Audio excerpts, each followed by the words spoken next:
Maybe you've had trouble writing it on your checks, but the fact is we are now in 2016. Consequently, the presidential candidates are ramping up their TV ads, releasing more of them.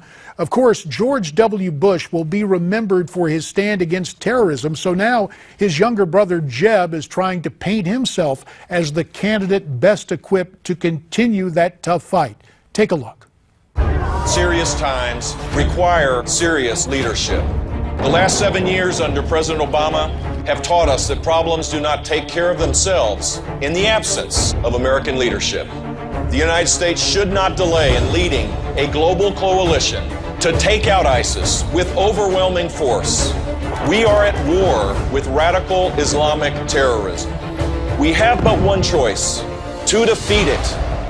And when you take that ad, couple it with the news about North Korea today, if Jeb Bush can change the subject from border security to a broader national security with an international context, it may help him move forward. But the whole topic of the border and immigration has worked very well for Ted Cruz. Take a look at his latest immigration ad.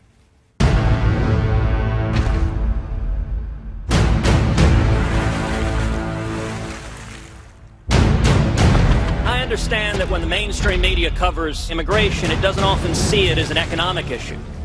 But I can tell you it is a very personal economic issue. And I will say the politics of it would be very, very different if a bunch of lawyers or bankers were crossing the Rio Grande. Or if a bunch of people with journalism degrees were coming over and driving down the wages in the press. Then we would see stories about the economic calamity that is befalling our nation.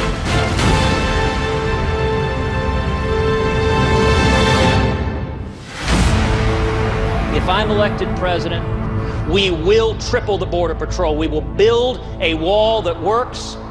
We will secure the border.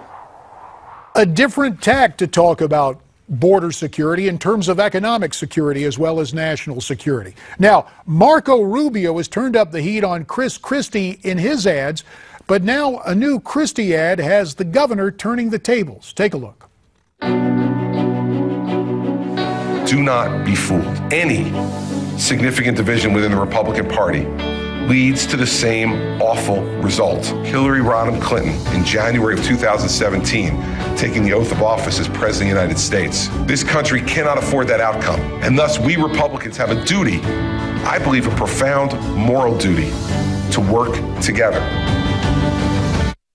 Interesting to see Governor Christie call for unity at this time when candidates are pointing out differences. Christie hopes to be the establishment pick, obviously, and he wants to nose out both Rubio and Governor Bush. Now, time for the way you see it, your comments via social media. And this comment came from Reinhardt, writing in about President Obama's executive action on gun control.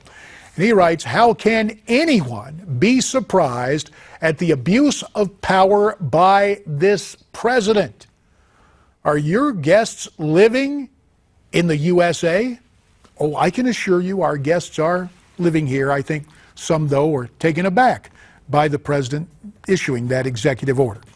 That'll do it for us this Wednesday night. For those you see and those you don't, J.D. Hayworth saying, stay brave, stay free, stay tuned.